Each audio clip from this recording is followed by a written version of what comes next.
Hola, bienvenidos. Continuando con el trabajo de la clave número 17 con respecto a las celdas de tortura, hoy vamos a conversar sobre lo siguiente. Vamos a hablar sobre los arrepentimientos, que es la celda número 2, y la celda número 3, las quejas e injusticias. Es súper importante que nosotros tengamos presente de que la gran parte de las personas vive arrepentida por muchas cosas que hace o por las que dejó de hacer. Y este es un lugar psicológico muy común, porque las personas se arrepienten de muchas cosas o también cosas que han dejado de hacer. Eso hay que tenerlo muy presente porque es parte de la psicología humana estar arrepentido constantemente. Y esto es así porque uno está frecuentemente escuchando a las personas que dicen: si yo no hubiera hecho tal cosa, si no hubiese atravesado la calle por esa esquina, si no me hubiese casado con tal persona, si hubiese vendido mi propiedad antes que bajar los precios. Y eso es así hasta el infinito. La gente en realidad se arrepiente de un gran porcentaje de sus acciones en la vida. Y nosotros aquí con la sabiduría hermética precisamente nos hace notar la locura del ser humano, de pensar que las cosas podrían haber sido diferentes de cómo sucedieron. Tenemos que entender de que existe un destino, y hay ciertas cosas que sí se pueden cambiar, pero hay otras cosas que no son cambiables. Entonces nosotros tenemos que comenzar a profundizar en nuestra propia vida y empezar a dejar de lado este tema de los arrepentimientos. Uno tiene que acostumbrarse en la vida a tomar decisiones, pero sabiendo las consecuencias de aquellas decisiones. Muchas veces no vamos a poder ver la magnitud, pero hay que ser valiente en la vida. Esto no quiere decir que uno tome decisiones a tonta y a loca, no. Se trata de que uno entienda de que está en este mundo para lograr comprender el gran por qué estamos vivos. Y estos son mecanismos que tiene la psicología como para mantenernos pegados al pasado. Entonces, primero que todo tenemos que entender que no existen dos o más formas de hacer algo. Simplemente hay una sola. Y esa es la forma en que se hizo. Cualquier cosa que suceda en nuestra vida, por muy traumática y atemorizante que parezca, no es otra cosa que los esfuerzos que la maestra vida nos está dando una lección. Y ese es uno de los trabajos que nosotros hacemos aquí en el instituto. Es aprender a hacer de la vida una maestra. Que con el tiempo uno lo va dilucidando, va profundizando eso. Al principio como que cuesta porque es muy difícil estar entendiendo todo lo que nos sucede. Porque prácticamente durante el día estamos en un bajo nivel de vigilia. Siempre estamos como en ese estado duerme-vela. Entonces el arrepentimiento no arregla absolutamente nada. Al contrario, gasta esa fuerza que podemos tener para solucionar las cosas o esa capacidad que tenemos para hacer cosas. Entonces esta celda a veces nos arrastra y nos tortura porque al final es la imaginación de la persona a la que le está jugando una mala pasada. Entonces nos empieza a hundir en la angustia, seguimos sufriendo por este arrepentimiento y al final perdemos mucha fuerza, perdemos esa capacidad de ver la vida de una manera superior. Entonces, ¿cómo podemos solucionar esto? Empezar a ver con la luz de la conciencia esta celda. Empezar a explorar, a anotar, viendo distintos ángulos, la situación que se nos vuelve a repetir en la cabeza o lo que nos estamos arrepintiendo. Por eso yo les digo que hay que ser valiente, porque las personas valientes son las que, primero que todo, reconocen sus errores y tienen la capacidad para reparar. Por eso no hay que estar arrepentido. Uno toma decisiones, obviamente que puede tener esa sensación de repente, chuta, pasó esto, lo hice mal. No hay que caer en esa rumia mental de decir chuta, pero si lo pude haber hecho de otra forma. No, hay que entender de que fue así, el hecho está consumado y hay que seguir avanzando y reparar las cosas en la medida de lo posible. Y hay que volver a entender, todas estas cosas suceden de una manera posible. Todo lo que estamos viviendo, por ejemplo, en el mundo, es de la única forma que podían suceder. No es lo mejor, pero es de la forma en que suceden.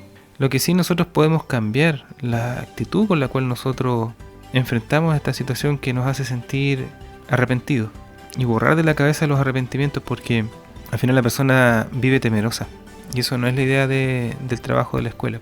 La idea es vivir la vida de manera consciente, de una manera más profunda y disfrutando del momento. Si eso no hay que olvidarlo. Si nosotros somos seres que tenemos que tomar muchas decisiones y dependiendo de dónde estemos insertados, ya sea en el trabajo, en la familia, tenemos que hacernos responsables de aquello. Por eso es importante que ahora que pasamos a la celda número 3, las quejas e injusticias, esta también obviamente genera una debilidad de nuestra capacidad para hacer cosas. Porque las quejas prácticamente siempre es como una rumia mental, como les decía anteriormente, haciendo a las personas un amargado de por vida. El maestro Gurdjieff hablaba bastante sobre este tema de la rumia mental.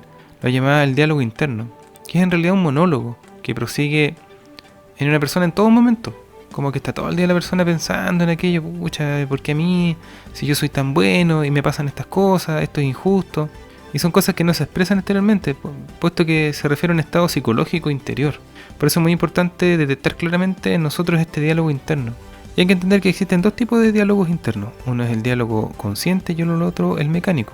El diálogo interno es consciente cuando la persona conversa consigo mismo, en forma deliberada, dándose cuenta, dirigiendo al centro del pensamiento, controlando la atención y enfocando el diálogo hacia un trabajo útil, es decir, hacia una actividad mental dirigida a un fin determinado, con el propósito de obtener un resultado preciso.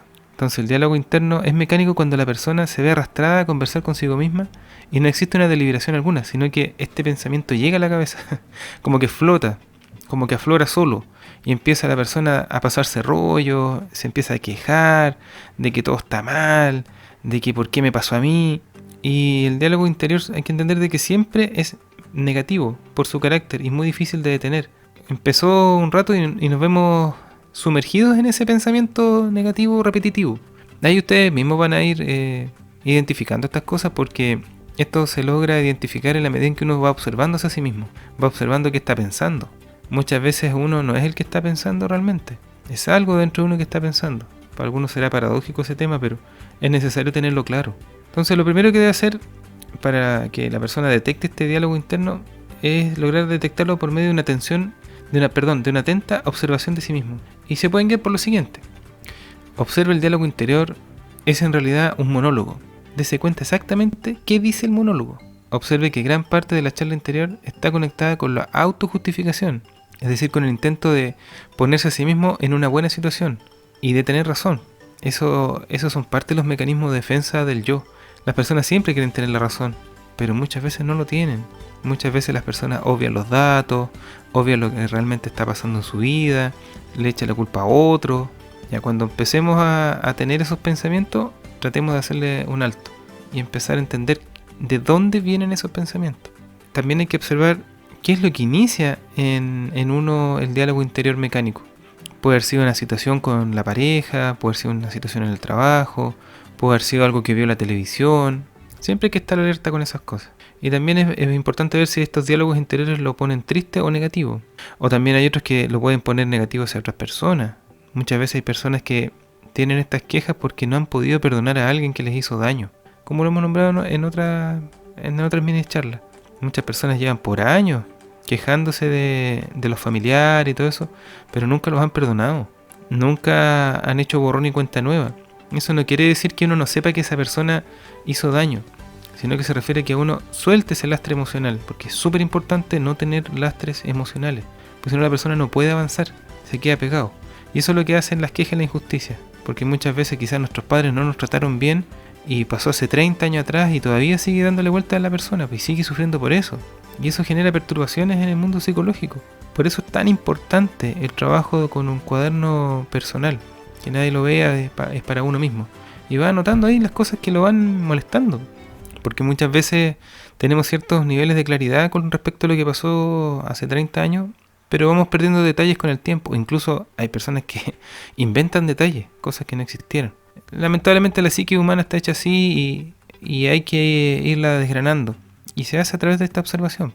Y como para ir dando término a esto, es súper importante si este diálogo interno se refiere a que la persona se siente abandonada, injustamente tratado, que no tuvo una buena oportunidad, que los demás le deben algo, que es incomprendido, o que es la figura central de un mundo maravilloso.